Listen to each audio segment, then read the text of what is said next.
Well, they aren't alone, but they certainly are in the dark, so I would say that Uwe Boll got that much right about the source material, for once. Jesse Shade here for Awfully Good Movies, on behalf of the JoBlo YouTube network. And who could possibly be surprised to have heard recently that Uwe Boll is indeed coming back to filmmaking, with Armie Hammer trying to come back himself in the title role of Boll's new crime thriller, The Dark Knight. Yes, it's actually titled The Dark Knight, about a vigilante who is taking justice into his own hands. Very poor choice of words. F*** yourself. Oh, not to worry though, the movie's executive producer has reassured the public that, quote, our movie, The Dark Knight, is very different from Chris Nolan's movie, The Dark Knight. So there is no danger of confusion. In fact, I presume that Uwe Boll is next going to re-team up with Armie Hammer on a biopic about the early years of baseball legend Lou Gehrig that will be titled The Batman Begins.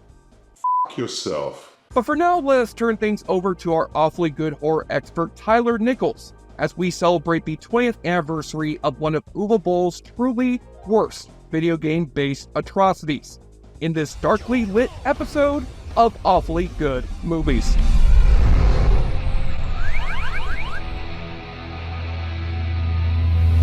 Until recently, bad video game movies were essentially the norm. Even the ones that people love aren't exactly held in high regard critically. But there's one film that is hated by both critics and audiences, holding a measly 1% rating on Rotten Tomatoes. This may just be the worst video game adaptation ever. I am Steve. Well, so far at least. So let's join Professor Tara Reid as she tells us stuff like, we have artifacts coming in from all around the world. Until Hudgens gets back, I will be doing all his cataloging for him. Because that's who I want to catalog important finds. Join us today on Awfully Good, because we're looking at Alone in the Dark. Did you have a nightmare? You eat cheese with dinner. My mommy says that cheese gives you nightmares. Uwe Boll is just about as infamous of a director as you can get at this point. Basically, my message is f*** yourself. I mean, hell, what other filmmaker set up a boxing match to fight his critics?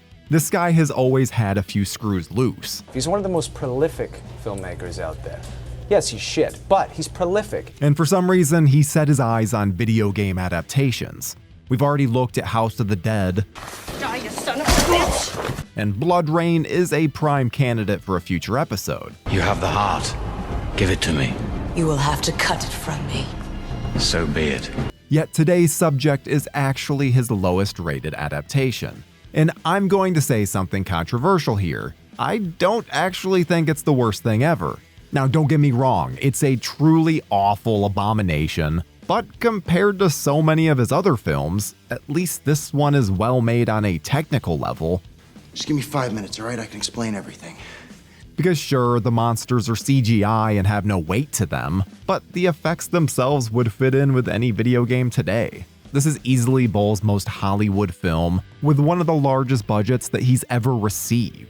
So there's a competency to the technical side, even if it can be a bit sci-fi original at times. Though this was 2005, so maybe I shouldn't be quite as forgiving. Just having some brewski beers at my Mojo Dojo Casa house.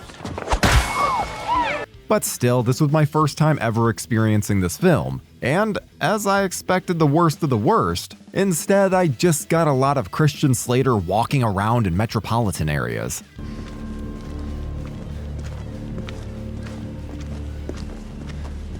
Loosely based on the game from 2001, Alone in the Dark: The New Nightmare, the film pretty much just takes Edward Carnby in his trench coat and the idea that he's investigating something. But most of the game takes place in a manor, while the film is in various streets, a museum, and then ends in a mine. And they call it a mine. A mine! Not sure how they lost so many elements from story to screen. Edward is simply investigating the death of a friend and comes across an ancient culture that worships scary demons, or at least that's what it seems like. The demons want to come back and take over the world, and there's only one person to stop him. It seems simple and it's presented plainly enough in the movie, but apparently it was just too confusing for general audiences, so they had to add an absurdly long title crawl at the top of the film, over-explaining the entire plot.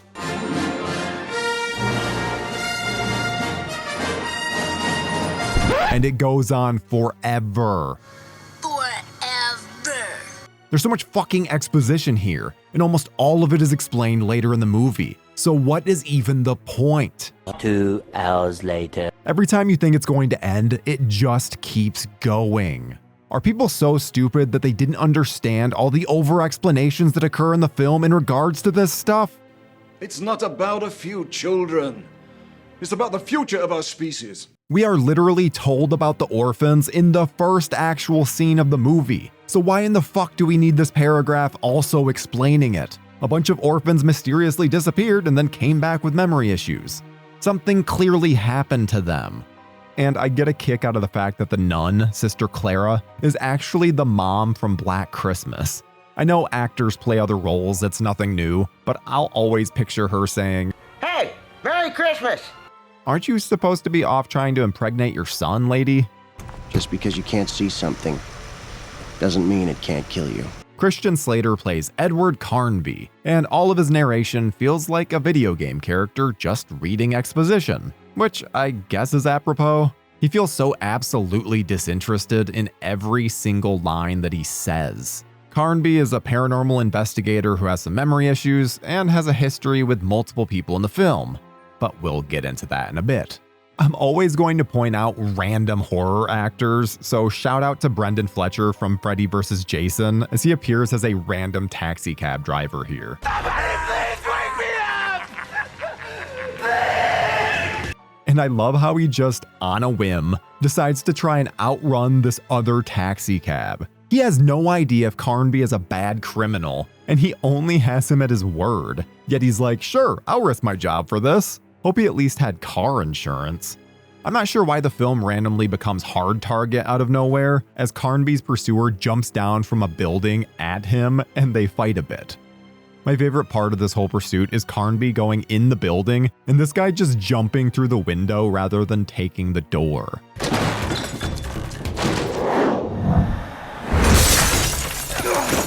Gotta love a shortcut. This bald asshole is such an unintimidating bad guy. Yet he pursues him with such fervor that I wish he was someone more memorable.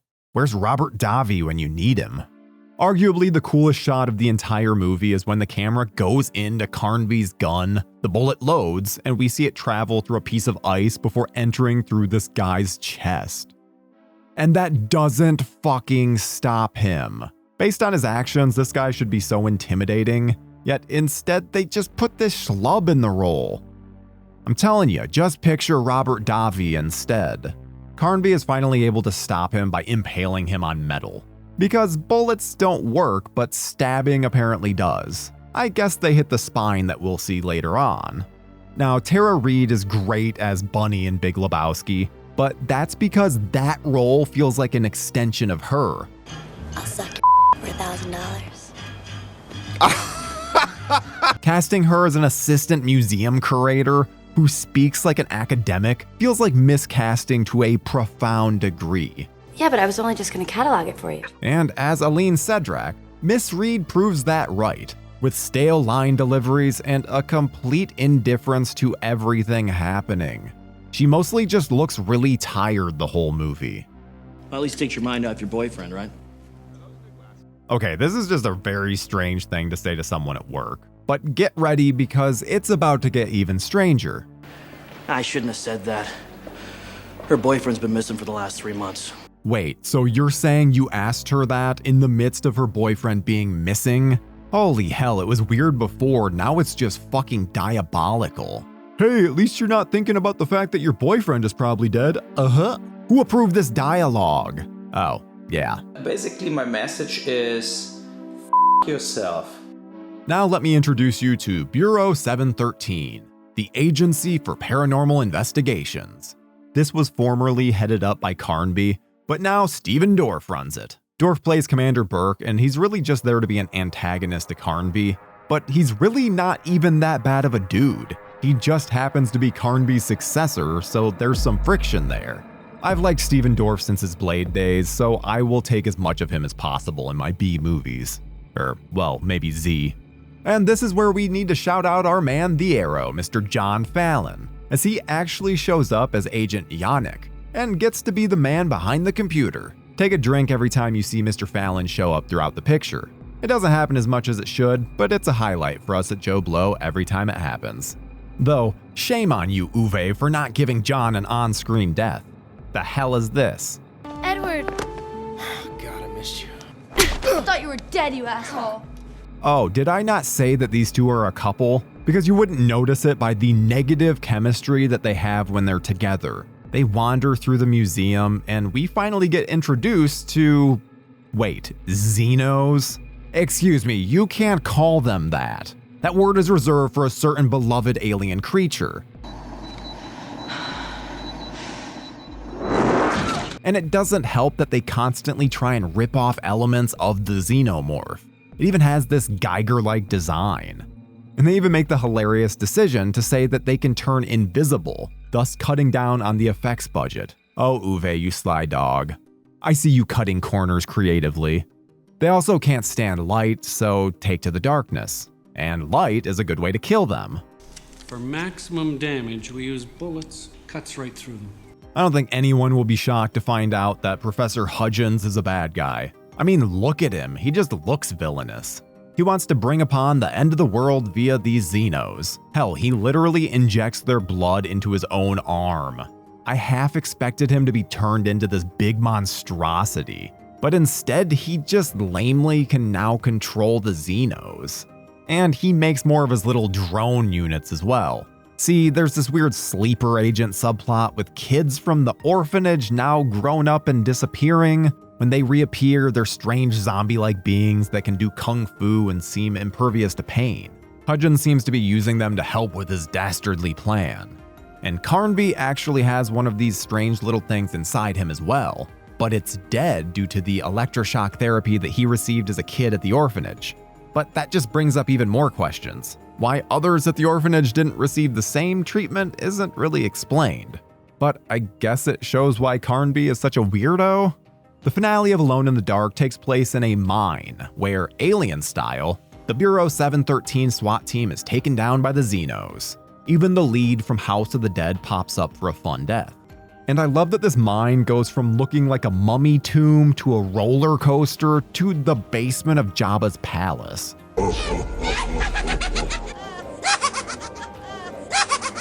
I had to be reminded multiple times that they were in a mine. Though I suppose you could say this nails the video game backdrop for that at least. And it cracks me up how much this finale is just these dummies firing indiscriminately at some monsters.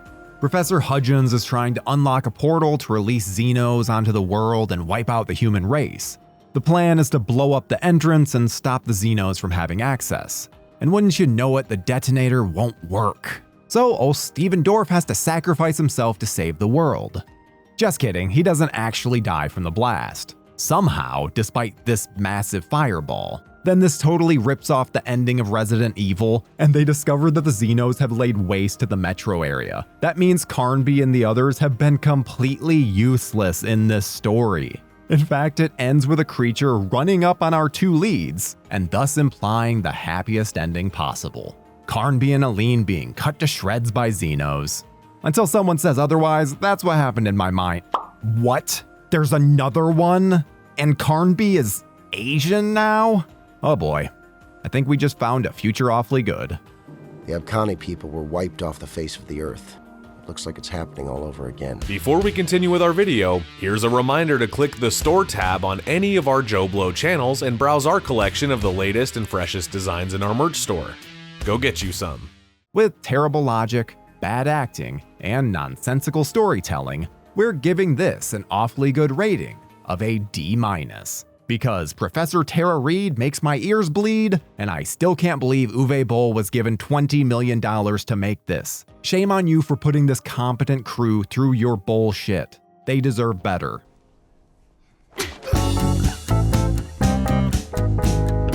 It's awfully good.